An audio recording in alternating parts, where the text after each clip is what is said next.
እዚህ ብዙ ማለት መቻት ነበር። አዎ እንወስናችሁ እንዴ? ያው ለጊዜ ያለን አማራጭ ብቻ ነው። በቃ ጠንከር በይ።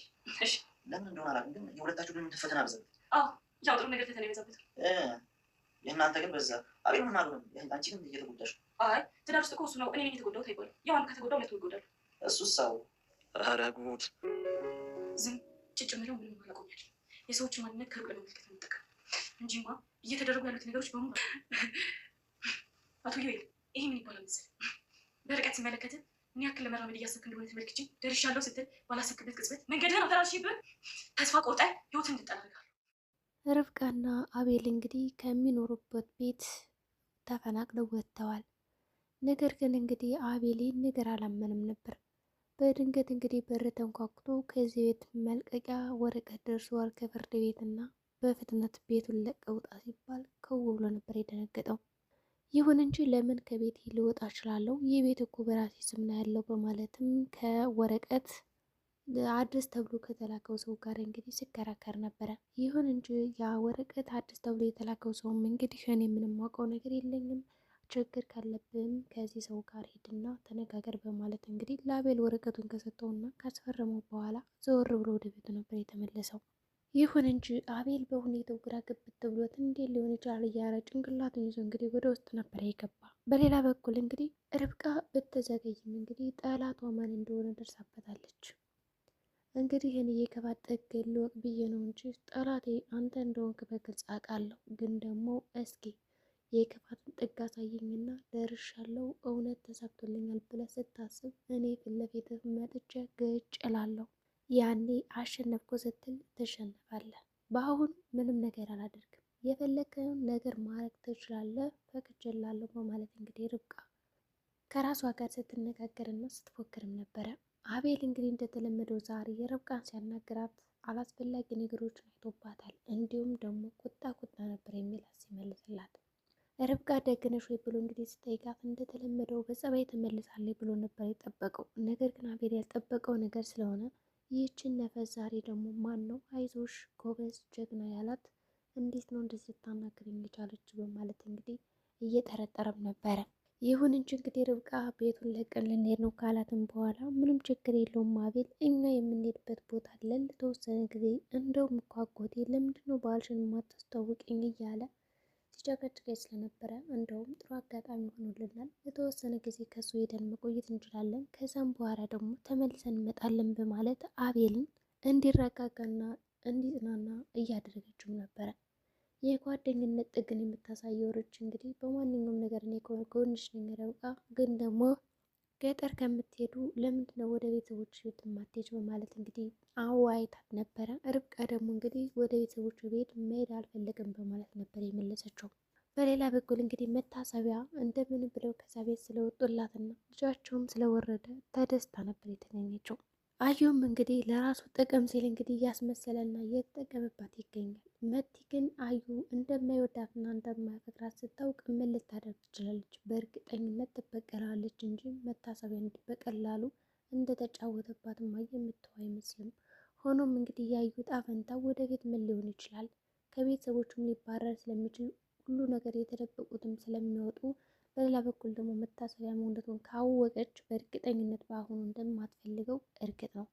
ምክንያቱም ማስታወሳቸው ከሆነ በመጀመሪያ ጊዜ እንግዲህ የውሸት የጋብቻ ወረቀት አዘጋጅቶ ሊፈራረሙ ሲል ያንን ደርሳበት እንግዲህ ወደ ቤት በመምጣቷ በድንጋጤ እንግዲህ ማሚታ የማይቀረችው በሷ ምክንያት ነው። ይሁን እንጂ አቤልም እንግዲህ ከዚያ ቤት ወጣ ሲባል በጣም ፈርቶ ነበረ። ታዲያ እናቴን ለመጥያ ነው በሚሄደው የሚል ሀሳብም ነበረው። እንግዲህ አቤልም ምንም አታስብ እያለው ነው። እንግዲህ እዩ እኔ ያለው ለማሚ የሚያስፈልጋትን ነገር በሙሉ እሰጣታለሁ በማለት እንግዲህ ከሳሎን ወደ መኝታ ክፍል እንድትገባ አድርገዋታል። አስቴንም እንግዲህ ከዚህ ቤት መውጣት የለብሽም እኛ ወደ ክፍለ ሀገር ልንሄድ ስለሆነ ስለዚህ እዚህ ቤት የሚፈጥረውን እያንዳንዱን ነገር እንደውም በስልክ እየደወልሽ ትነግሪናለሽ እንጂ አትንገሪኝ ይላታል ማለት ነው።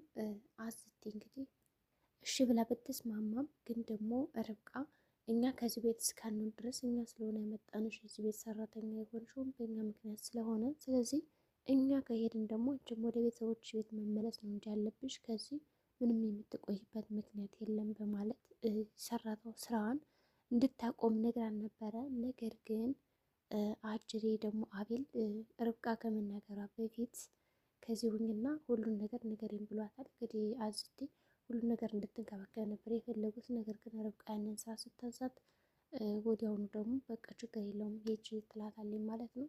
አቤልም በሚስቱ ሀሳብ ይስማማል። አሁን ላይ ደግሞ ርብቃ በጣም እያዘነች እና እየተጨነቀች ስለሆነ የልጇን ስላጣች በጣም ዝም ብላ ማልቀስ መተከዝ ስለሆነ በተለይ ደግሞ በጣም ያስጨነቃት ነገር ለወንድሟ እርጉዝ እንደሆነች ነግረዋለች። ለአጎቷ ራሱ እርጉዝ እንደሆነች ነግረዋለች። ግን ደግሞ አሁን ልጇ እንደወረደ ማንም የሰማ ሰው የለም። ይሄ ነገር ደግሞ እንዴት አድርገን ነው የምነግራቸው በሚለው እንግዲህ በጣም እያሰበች ነበረ። ይሁን እንጂ አጅሬት ሪች ጓደኝነት ጥግ የምታሳየው ይህን ነገር ስትናገሪ ጥንቃቄ አድርጌ ትላታለች። እንግዲህ በዚህ መካከል እያወሩ እየደወሉላት ነበረ ቤተሰቦቿ።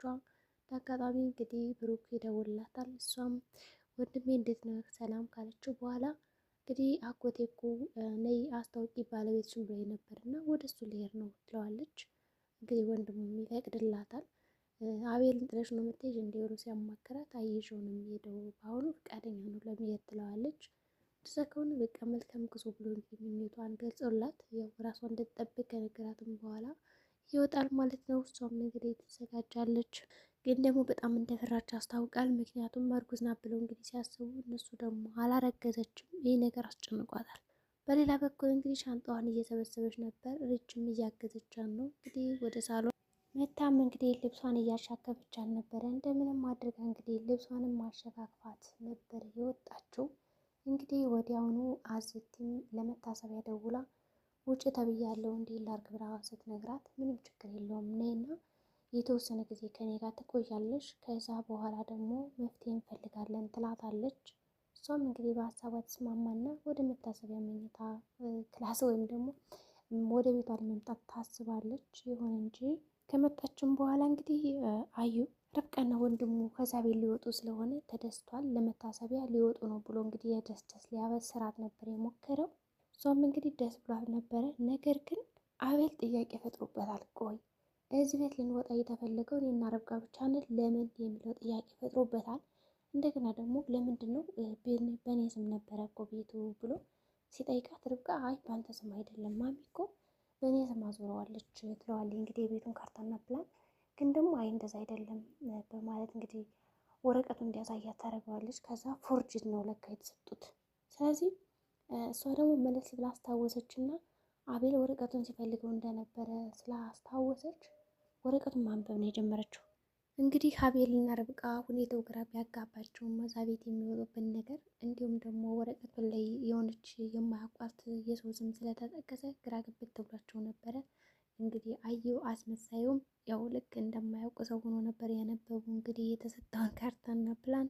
ይሁን እንጂ እሺ እንወጣለን በማለት እንግዲህ ሁለቶች ብቻ እቃቸውን ሰብስበዋል። ግን አቤል በጣም አሳስቦታል የማሚ ነገር። አንደኛ ታማሚነት፣ ሁለተኛ ደግሞ አዩን ራሱ ተንከባከብልኝ ብሎታል። ግን ደግሞ ቁም ነገር እያወራው ራሱ አንዳንዴ ያው ቀልዶችን ስለሚጨምር በዛ መካከል ጥሩ ያልሆነ ባህሪ እያንጸባረቀ ስለነበረ ብቻ በጣም አስቦ ነበረ። ይሁን እንጂ እንደምንም ብለው እንግዲህ ያው ጓዛቸውን ሰብስበው ሊወጡ እየተዘጋጁ ነው።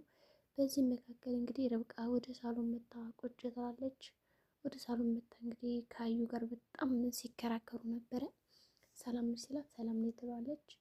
ልትሄዱ ነው አዎ እያለች ነበር የመለሰች። ብቻ የሆነ ኮስተር ኮስተር ብላ ነው ስትመልስላት የነበረው። ስትመልስለት እሱም እንግዲህ ዛሬ የምነግቷ ነው በማለት ያው እንግዲህ እሺ በማለት ያው ደስ ብሎ እየሳቀ ነበረ። ሊወጡ ስለሆነ ከቤት እንግዲህ ሳሎን ቁጭ ብላ ትዝታዎቿን እያንዳንዱ ማስታወስ ጀመረች። ከአቤል ጋር ስታደርገው የነበረውን ከማሚ ጋር ብቻ ብዙ ነገሮችን አስታውሳለች። ይሁን እንጂ አቤልም እንግዲህ የርብቃን ሁኔታ አይቶ በቃ ርብቃ እንደዚህም እያስታወሽ ሁሉን ነገር ከምትረበሽ ለምን አንሄድም ይላታል። እሷም እንግዲህ ትክክል ነው ጥሩ ሀሳብ ነው የሰጠኝ፣ ስለዚህ መውጣት አለብን ይሉና ጓዛቸውን ሸክፈው ይሄዳሉ። በዚህ መካከል እንግዲህ አዝቲም ልትወጣ ስለሆነ ሸካክፋ ነበር ጓዟን። በዚህ ምክንያት ደግሞ እንግዲህ ቁጭ ብለው ሳለ ሳሎን ላይ መታ እግሯ ስር ትደፋና ይቅርበኝ ለሁሉም ነገር፣ ምናልባት እዚህ ቤት ገብቼ ሳለ አጥፍቼ ከሆነ ይቅርታ ትላታለች። እንግዲህ ርብቃ በጣም ግራ ገብት ብሏት እንዴት ነች ይቅርታ የምትለኝ ለምን ትላለች። ዞሮ ዞሮ አልነገረቻትም፣ ግን ይቅርታ ነው ያለቻት። ርብቃም እንግዲህ ይቅርታዋን እንደተቀበለች የነገረቻት ቢሆንም እንግዲህ ገብተዋል ማለት ነው። እንግዲህ መታሰቢያም ካላየው ሙቼ እገኛለሁ በማለት ርብቃና አቤል ሲወጡ ለማየት ጓጉታ ነበረ። ይሁን እንጂ ያው ወጥተዋል ይልና ይደውልላታል። ግን እንዳይውሽ ጥንቃቄ አድርጊ ይላታል ማለት ነው። ከዛ በተጨማሪ እንግዲህ መኪና ፊት ለፊት ያው እየሄዱ እያለ መታሰቢያ እንግዲህ ያው በጣም ተሸፋፍና ነበር ያየቻቸው።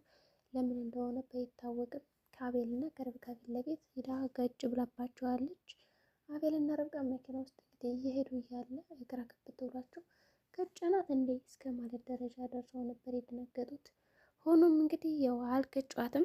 እሷም እንግዲህ ቁማ አይታቸው ተደስታ ተመስጣ ነው እንግዲህ ጥላቸው ሄደች። እንግዲህ ገጠር ሄደው ደግሞ ምን ሊገጥማቸው ይችላል አቤል እና ርብቃ የሚለው ደግሞ ሌላ ነገር ነው። ርብቃ ደግሞ ስላዩ ማወቋ በጣም ደስ ይላል። ምንም ቢዘገይም ከረፈደ በኋላ ልጇን ካጣሽ ቢሆንም እንግዲህ እያወቀችው እውነቱን ያው ጥሩ ነው። ለወደፊት የሚመጣው ጥንቃቄ እንዲሁም ደግሞ ጠላቷ አንዱ እሱ እንደሆነ አሁን ላይ በደንብ ተገንዝባለች። እንግዲህ የዛሬ ቪዲዮአችን ይህን ይመስል ነበር። በቀጣይ ቪዲዮ ደግሞ እስከምንገናኝ መልካም ጊዜ ይሆንላችሁ።